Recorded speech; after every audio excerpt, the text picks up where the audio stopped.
Hello and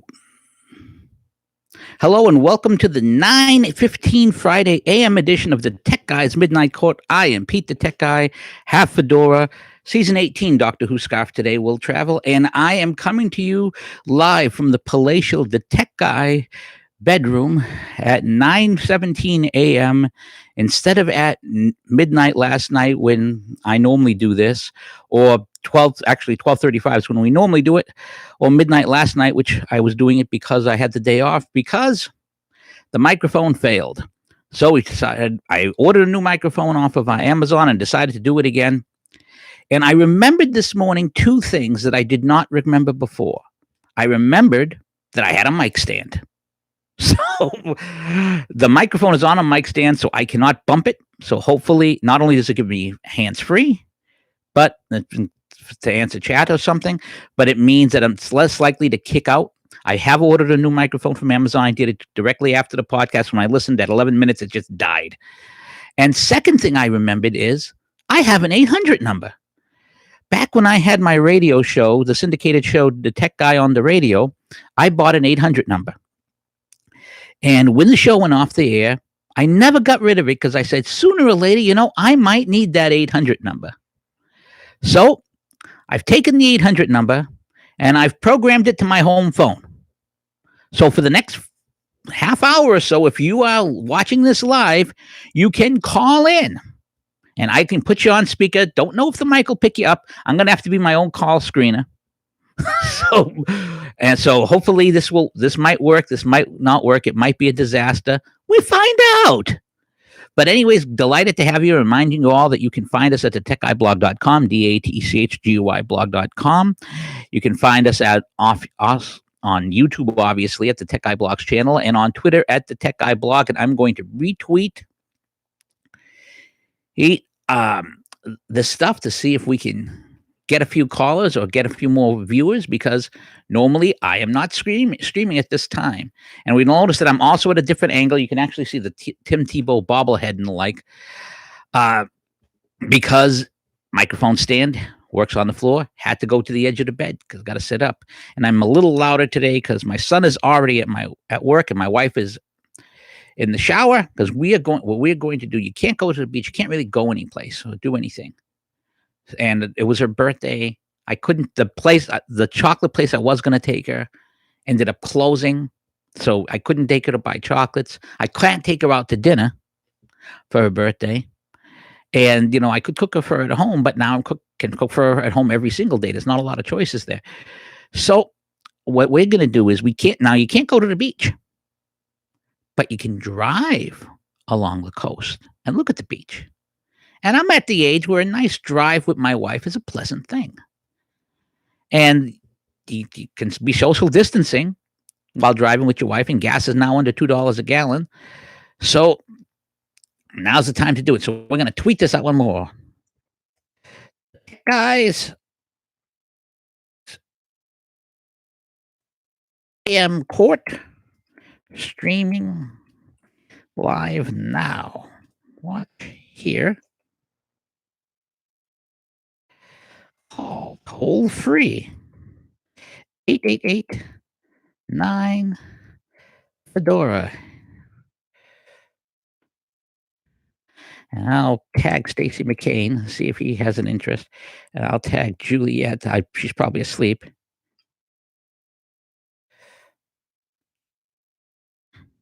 Topics.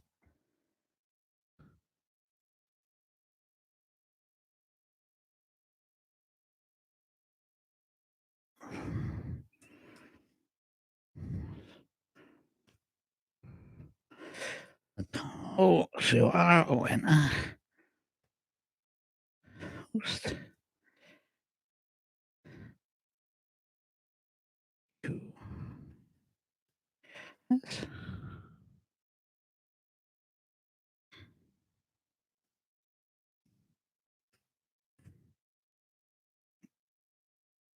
Okay, so we're tweeting that out. We'll see if anybody jumps in. Well, when they jump in, they jump in. So anyways, let's get straight to the topics for those of you who are already here and for those of you who are watching this at a later time. Okay, topic number one. lots of developments in the corona stuff. California has shut down. Pennsylvania has shut down. I'm still thinking this is a little bit overkill. But as I said in an earlier podcast, if you're going to do overkill, do it now. Don't do it later. Do it now and get it over with. The sooner it's over with, the better everyone's going to be. But there's a lot of people are saying a lot of things about all of this. But the best take I've seen was at the Bookworm blog, and I want to read you this post and comment on it because I think this was an incredible post.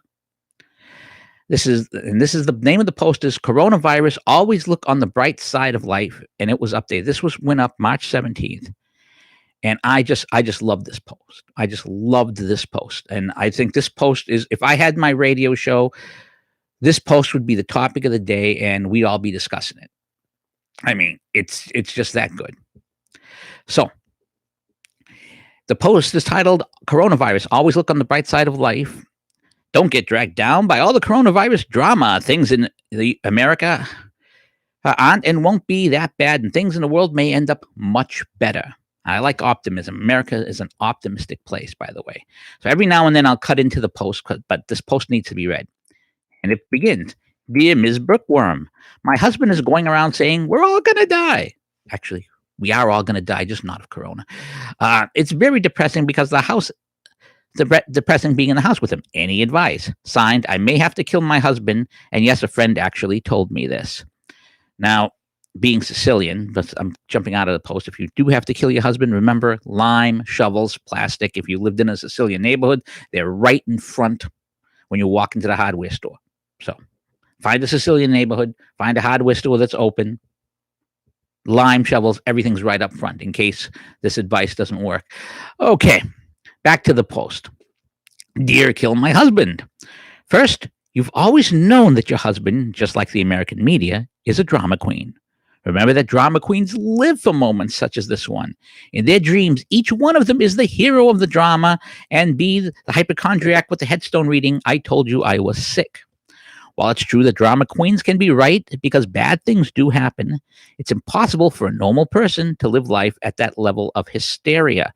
And not jumping out of the post for a second, this is one of the problems that the left has had with Donald Trump.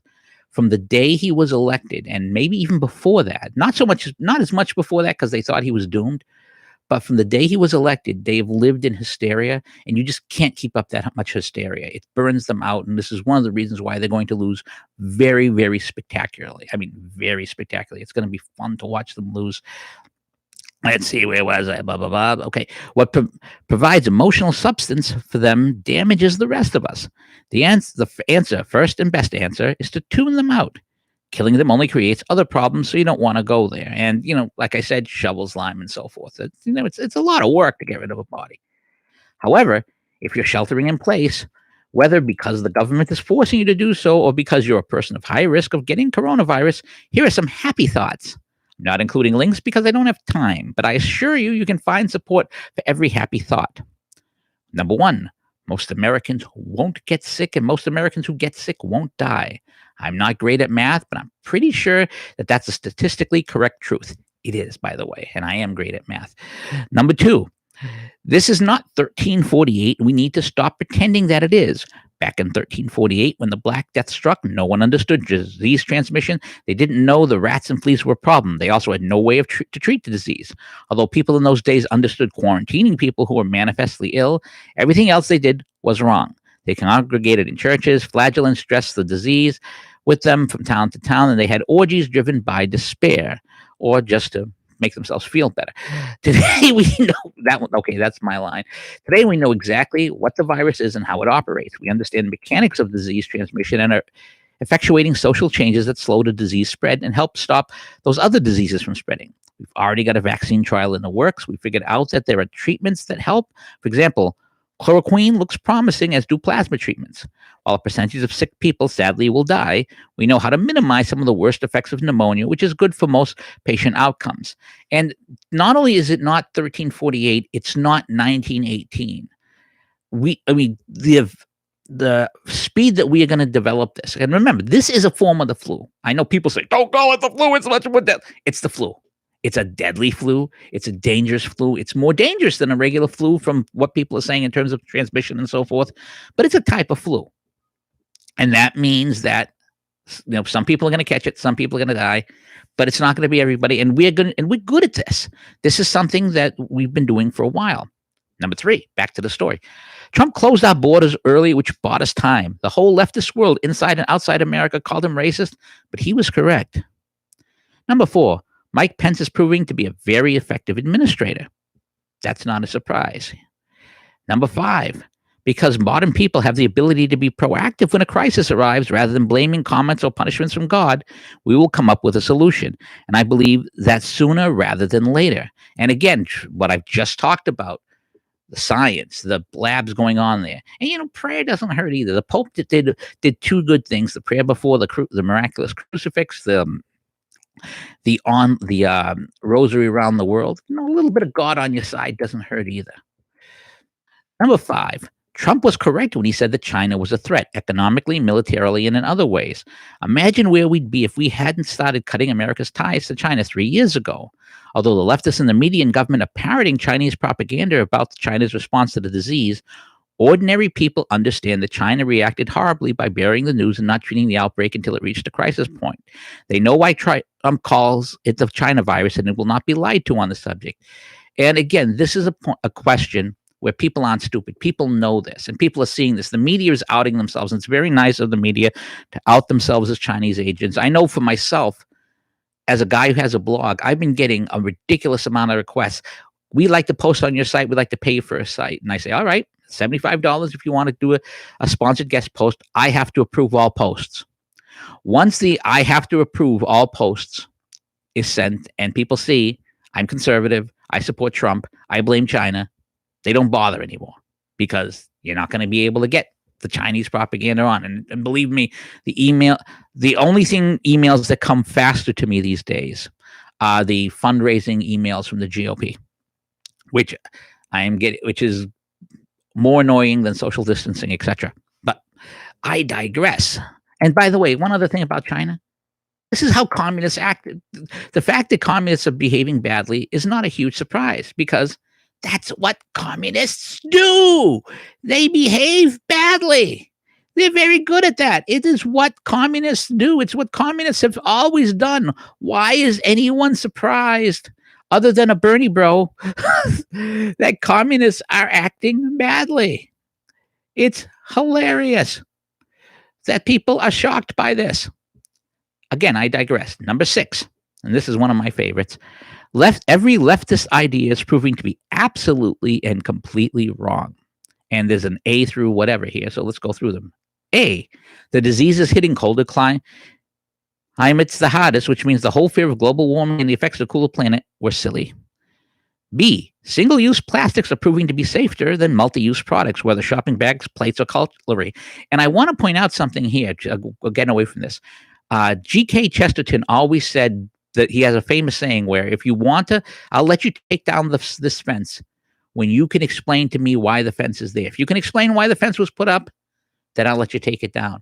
A lot of people who say, environment, Greta Thunberg, we need to stop this, don't realize the sanitary reasons why we do several of the things we do. This is a great example of it. C, letting the homeless live on the streets was an awful idea because, as sane people always said, it's dangerous and inhumane.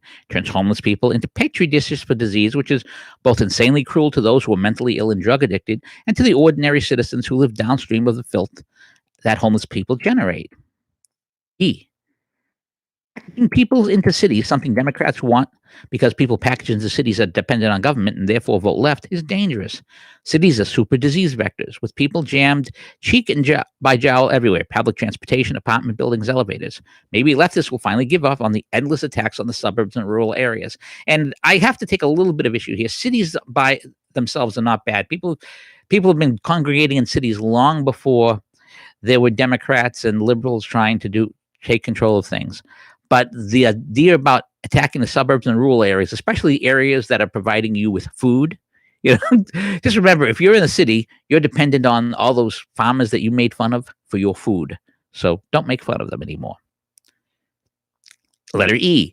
If you place a map of the coronavirus patterns over a map of the 2016 presidential voting patterns, you'll see that Hillary voters and coronavirus patients overlap. See image at the top of the post.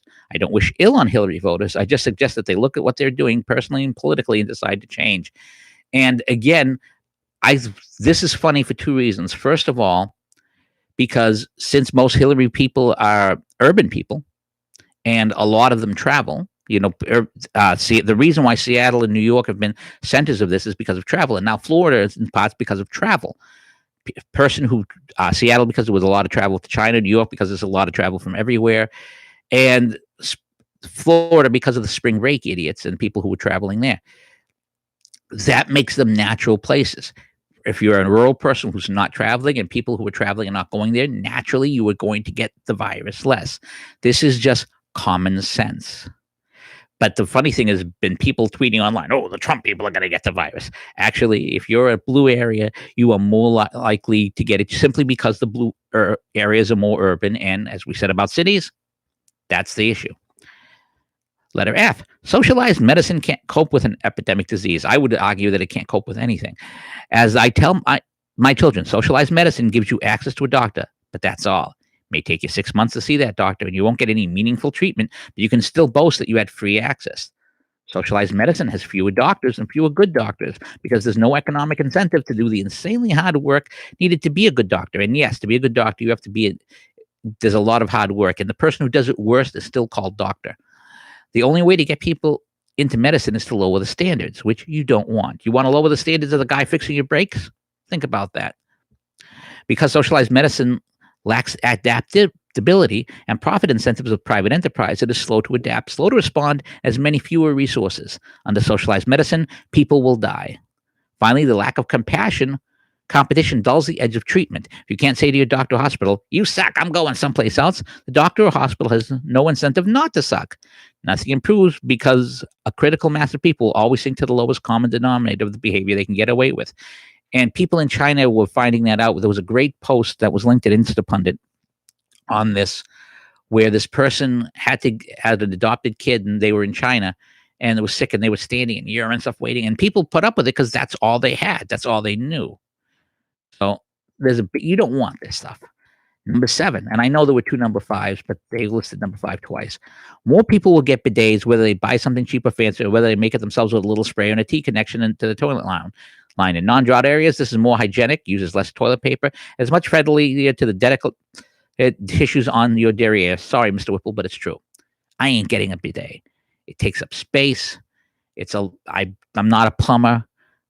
And, the toilet paper is going to come back. I'm telling you, as soon as people realize that coronavirus does not affect trees, it will come back.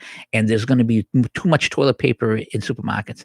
Because people aren't going to, who bought 6 months supply are not going to be running out to buy toilet paper. Toilet paper will be the cheapest thing you can buy in the world in about 6 months, maybe less. Number 8, colleges and universities, which have become institutions of leftist indoctrination, will weaken. Perhaps more importantly, they'll lose the massive revenue they receive from foreign students, the largest group, which is Chinese. Coronavirus efforts will fuel the push to online education, which will break up the insane hard left administrative structures. And that's really what the subsidies are for, the administrators, which are paid for by the people which is the leftist hires, they take care of their own. That's where all of this cost is coming from. Bureaucracy that you don't need. Online education will increase in competition, lower prices. Male students will no longer be at risk of endless false rape accusations. The rape culture and sex culture that is modern American college will slow. So many good things will happen. When I went to college, I started college in 1981, where I got my computer science degree. You had to work your butt off. I graduated, thank the Lord. Let me tell you that with that degree. And it was only $500. And even inflation adjusted, that's nothing. But there wasn't all the administration, all the stuff. You give people, vote people money, they're going to find ways to get more of it. Number 9, the EU will be exposed for the sham it's always been, with big countries shutting their borders and refusing to provide any aid to the small countries. It'll be clear that the EU always functioned to support France and Germany. Expect all the smaller countries to have their Brexit moments as soon as the pandemic subsides. I agree that the EU is bad, but there's one thing that I want to mention here. In the 19th century, France tried to conquer Europe and succeeded for a while. And in the 20th century, Germany tried to conquer Europe and succeeded for a while. The EU was France and Germany teaming up to conquer Europe economically.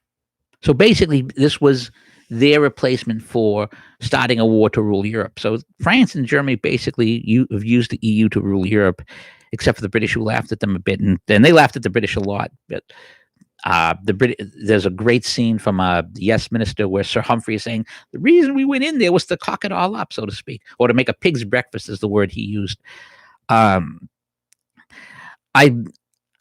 only thing that I'm worried about there is if they can't conquer Europe with if they can't conquer Europe economically, maybe they rebuild their military, but I don't think so, or at least not right away, because that costs money and they'd have to change their cultures again, and it's going to take some time for that to happen.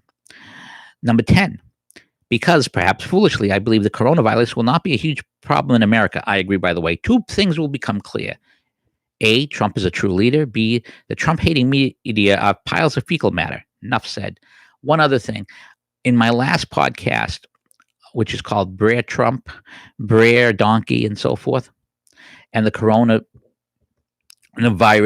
briar patch, I talk about this a little bit in the form of a story, telling the story.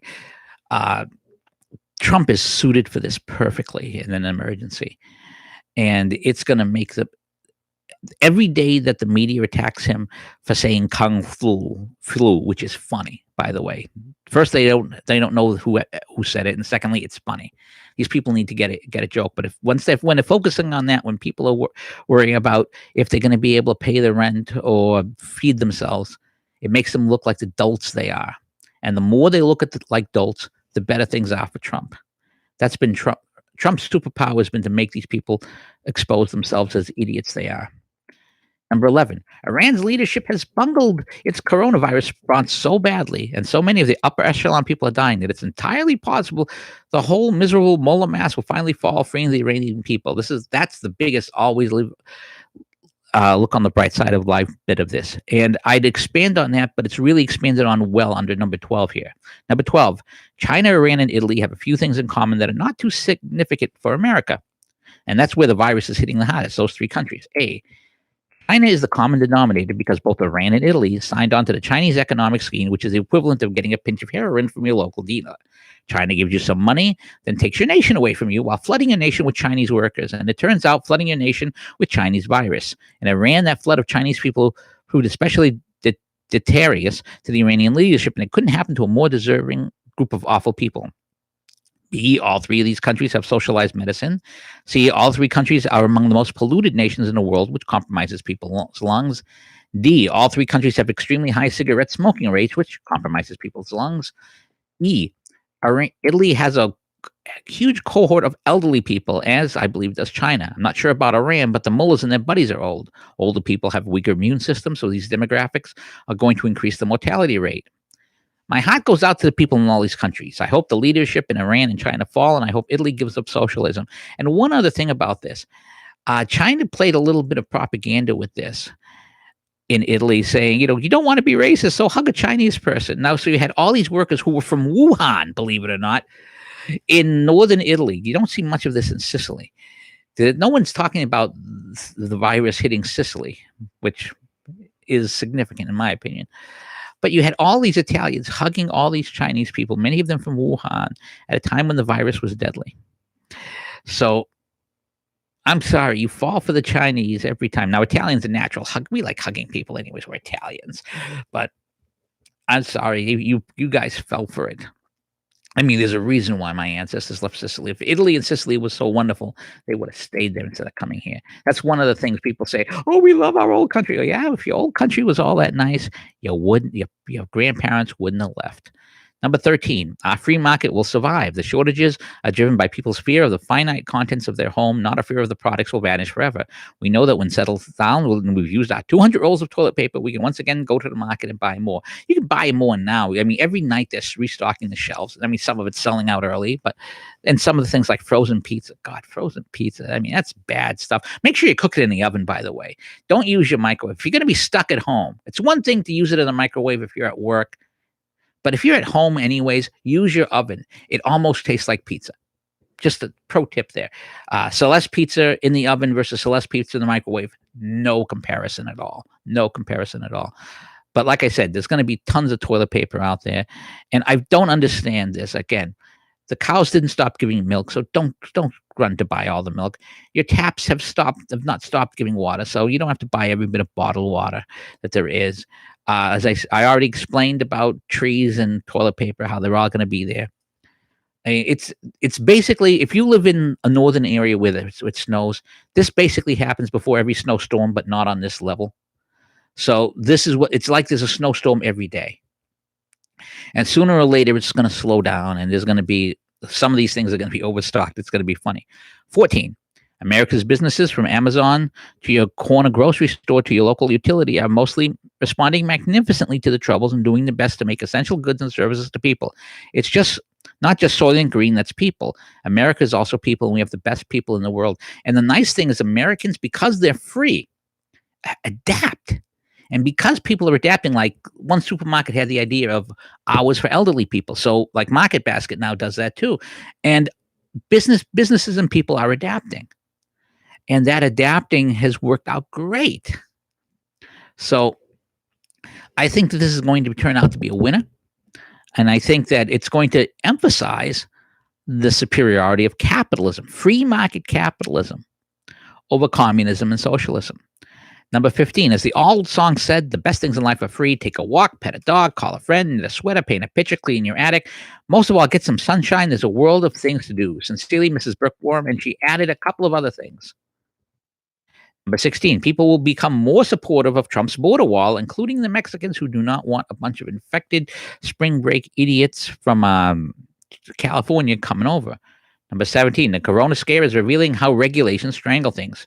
Trump's ability to get things done by slashing regulations is huge. And I think it's significant that they've relaxed an awful lot of regulations in order to push things forward. And it's a great thing to see this, because as I watch this going on, because things are working very well, it really takes the sting out of these regulations.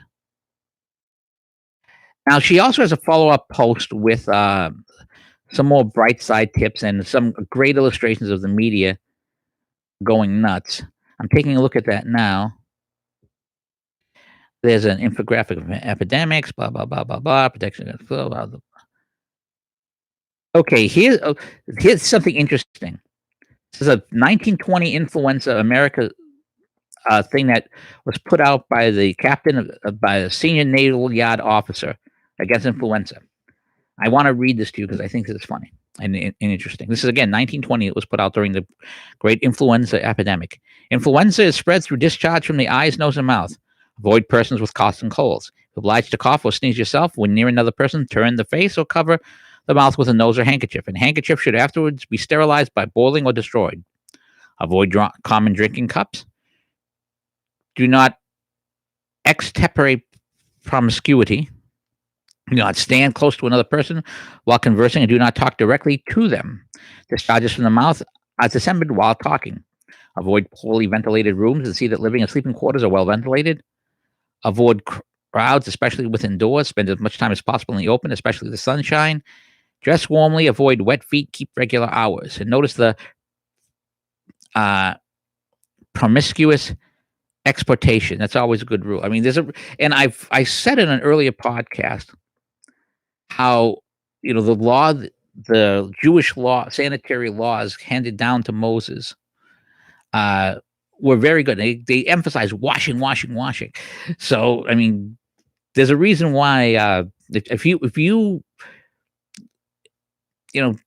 people in 2000 BC didn't know, 3000 BC didn't know about washing and so forth and why it was good, but somebody gave them good advice. I wonder who that someone might have been and why that race survived all these thousands of years when many other ancient races did not. But that's basically the thing on this post. It was a great post. And Bookworm, I'm telling you, I'm going to stop. I'm going to immediately, in fact, this moment, I am going to follow Bookworm Room because that post alone made it worth following them. That post alone made it worth following them. Now, topic number 2, which is Tom Brady going to the Buccaneers. And this also is part of the theme about reality is conservatism. Everything she talked about in that bookworm post was about conservatism and how being conservative pays off.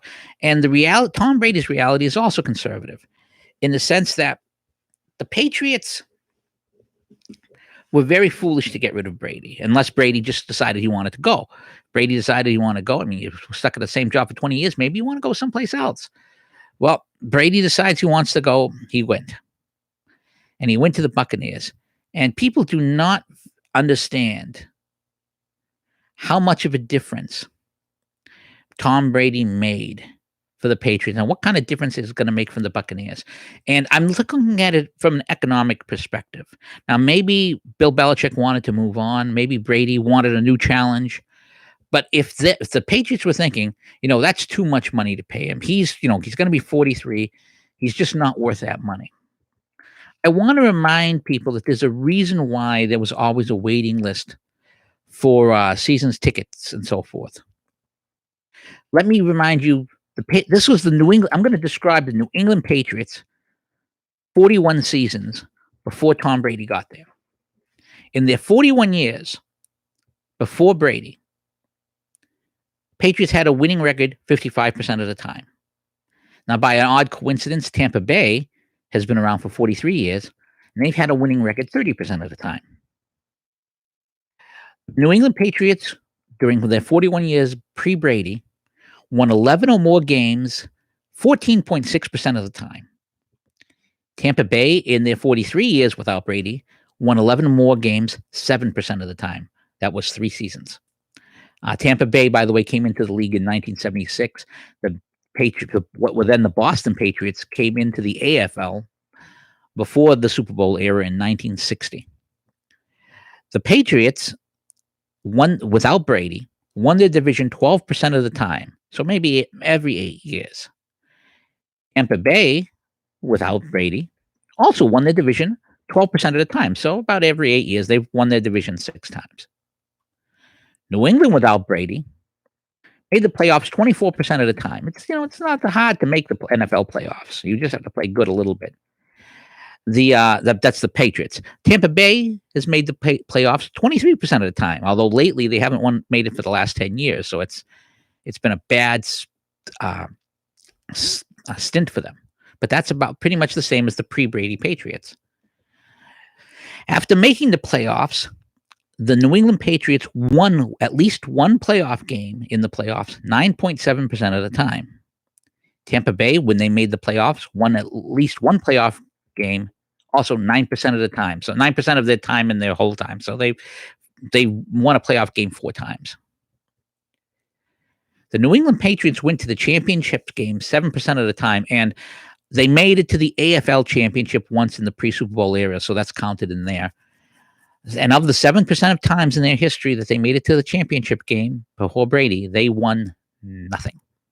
They lost 2 Super Bowls, and they lost the AFC championship game, and they lost that one badly. Although the first Super Bowl they lost against Chicago, they actually had a very good plan. They had a lead to start with. They were using a 2 tight end formation. I remember watching the game to block the run, and it was working for a while until one of their tight ends got hurt. Changed everything, and they were just rolled over by them. Tampa Bay has gone to the Super Bowl 2% of the times, but they did win it the one time they went. Ironically, the year they went to the Super Bowl was the only year that Tom Brady started a full season and did not make the playoffs. 2002, Brady's second year. Now, we've given you that comparison. Now, here's what the Patriots have done in the 20 years since Tom Brady has been on their team. They went from having a winning record 55% of the time to having a winning record 100% of the time. They have not had a losing season since Tom Brady has been their QB. And just to remind you, Bill Belichick was their coach for 1 year before Brady was the QB, and they went 5-11. The Patriots won at least 12 games, not 11, mind you, but 12 games, 70% of the time since Brady's been on the team. They won their division and made the playoffs 90% of the time. 90% of the time. The only years they did not make the playoffs were 2002, Brady's second year, which was the year Tampa Bay won it, and 2008, the year that he got hurt in Game 1 and was out for the season. The Patriots have won at least one playoff game 70% of the time. Last year was a real aberration when they didn't win that playoff game. 77 times out of 10, they've advanced at least one round. And because they had a bye often, advancing one round meant going to the championship game. And that was versus 7% at the time. So 9.7% versus 70%. Patriots went to the Super Bowl 50% of the time versus 7%. So think about that. Every other year for the last 20 years, the Patriots have been to the Super Bowl. That is ridiculous. That is ungodly, the number of times they've been to the Super Bowl. And they won the Super Bowl 30% of the time during Brady's time. So 30% of those 20 years were Super Bowl wins. And they won 67% of the time that he went. They went 9 times. He won 6. Never won a Super Bowl there. So all of those Brady numbers are going to slide back. They might slide back all at once. They might slide back a bit. It depends on how good we're going to find out how good a coach Bill Belichick actually is. And while I have given Belichick, I'm grading Belichick on a scale a little bit. In my opinion, the Patriots, after going through the numbers, if Bill Belichick wins a Super Bowl without Brady, it's an extraordinary success. If he goes to the Super Bowl, it's a spectacular success. If he wins a playoff game, it's a huge success. If he makes the playoffs post Brady, it's a big success. If he wins the division, it's a success. If he wins at least 11 games, that's an okay season. If he doesn't win 11 games, fire the bum.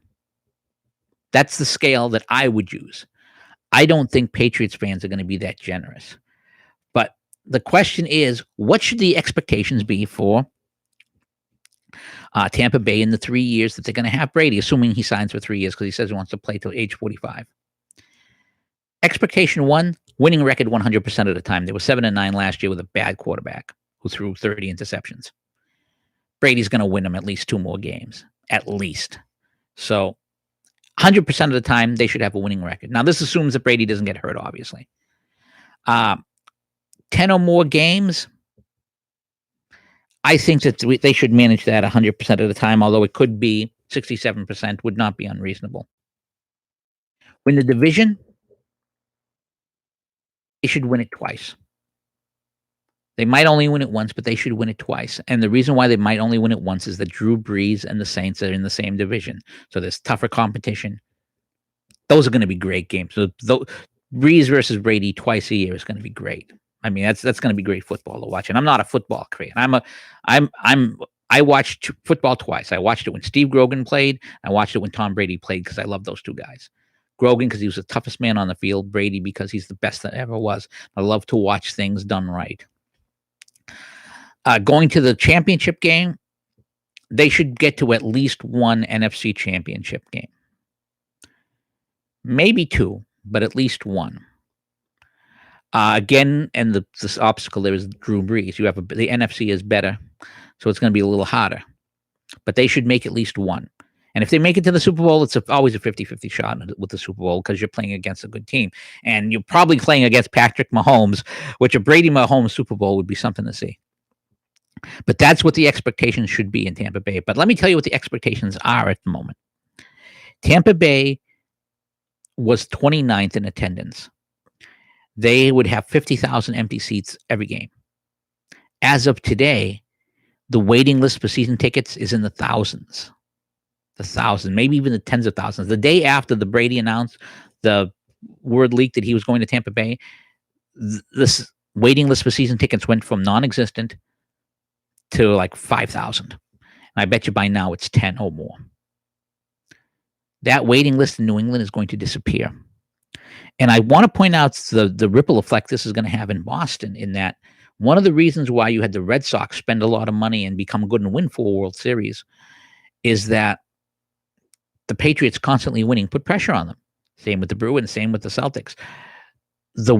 Patriots winning was a threat to them. So in terms of pulling in fans, So had to do something. They went out there and did it. So that's going to make a difference here. The Patriots are going to lose a lot of money, and the ticket sales alone are paying for Brady, and that doesn't count the jerseys and all the drinks, the beers that they're going to sell. This was not signing Brady was a bad investment. Again, I don't know if Brady wanted to leave just because he wanted to leave. I have a silly feeling, and this is in the back of my head. I could be wrong, but I have a silly feeling that the thing that upset him was dropping Antonio Brown. Yes, Antonio Brown had a lot of problems, but Brady's focus was always winning. And I think if they have Brown, they get by Tennessee. I don't know that they get by Kansas City. Of course, if they have Brown, maybe they win one or two more of those games, and Kansas City has to come to New England. But again, that's I don't know. But again, it's all about the winning.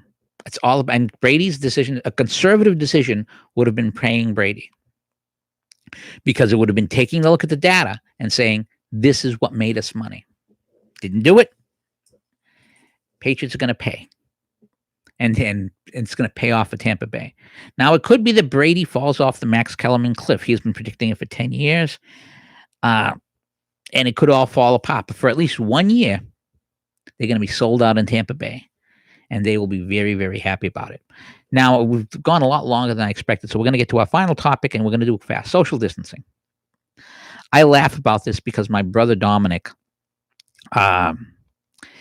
he's a rather antisocial guy. My sister Grace Mary doesn't go out around people either. She's actually older than 6. My sister's 71. That sister's 71. I have 2 brothers and 2 sisters who are older. Dominic's the one closest in age to me. He's 9 years older. He'll be 66 this year. And he likes to be at home. He likes to watch his movies. He likes to read his books. He likes to be with his wife.